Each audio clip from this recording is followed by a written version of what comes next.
मैंने तुमसे कितनी बार कहा कि अब मैं कमाने लगा हूं। अब तुम्हें इस तरह से मेहनत करने की जरूरत नहीं है। मैं अपना खर्च निकाल सकता हूं। ध्रुव ने अपनी माँ को समझाते हुए कहा। ध्रुव की माँ ने उसे प्यार से देखकर जवाब दिया, अरे मैं केवल तुम्हारे लिए यहाँ नहीं आई थी।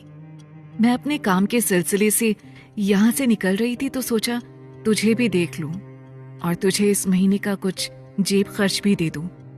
तुम मेहनत से पढ़ाई करो, अभी कमाने के बारे में मत सोचो। अभी तुम्हारी माँ जिंदा है, बाद में पूरी जिंदगी पड़ी है कमाने के लिए।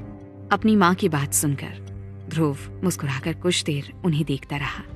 माँ अपने कपड़ों को अपनी शॉल से छिपा रही थी। माँ ने पिछले 3 सालों में कुछ भी नहीं खरीदा था। उनके पास एक भी अच्छा कपड़ा नहीं था। ध्रुव ने थोड़ा मुस्कुराकर कहा, चलो माँ, आज मैं तुम्हारे लिए कुछ नए कपड़े खरीद लूं। तुम्हारे पास एक अच्छा कपड़ा नहीं है। ध्रुव की बात सुनकर माँ थोड़े बनावटी गुस्से के साथ बोली, कोई जरूरत नहीं है, मेरे पास मेरे काम भर के काफी कपड़े हैं। अभी तुम अपने पैसों को संभाल कर खर्च करो और पढ़ने में मन लगाओ। कपड़े फिर कभी खरीद लेंगे। ध्रुव जिद करते हुए बोला, माँ चलो ना, मैंने सच में अपनी पहली कमाई से तुम्हारे लिए कुछ खरीदने के लिए सोचा था। चलो मैं तुम्हारे लिए कुछ अच्छे से कपड़े खरीद लेता हूँ। थोड़ी देर तक ऐसे ही जिद करने के बाद अंत में माँ चलने को तैयार हो जाती हैं। ध्रुव अपनी माँ को लेकर एक मॉल में आ गया। ध्रुव केवल कपड़े ही नहीं खरीदना चाहता था, वो अपनी माँ को इस तरह की जगह भी दिखाना चाहता था।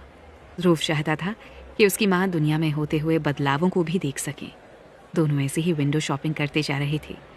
एक स्टोर के सामने मैनिक्विन में लिपटे शॉल को देखते ही ध्रुव की माँ की आंखों में चमक सी आ गई। ध्रुव ने ध्यान दिया कि शॉल वास्तव में काफी अच्छी थी।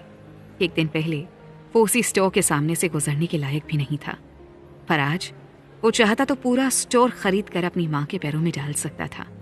आओ माँ, अंदर चलते हैं। ध्रुव और उसकी माँ स्टोर में दाखिल हुए।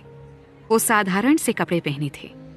उन्हें आता हुआ देखकर स्टोर अटेंडेंट उन्हें ग्रीट करने आ गई। हेलो सर, हेलो मैम, मैं आपकी क्या मदद कर सकती हूँ? ध्रुव ने स्टोर अटेंडेंट को देखा। उसकी ड्रेस पर उसका नाम लिखा हुआ था।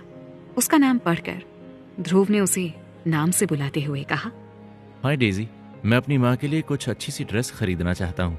क्या आप बाहर मैनेकिन में जो शॉल लगे हैं उनमें से कुछ दिखा सकते हैं?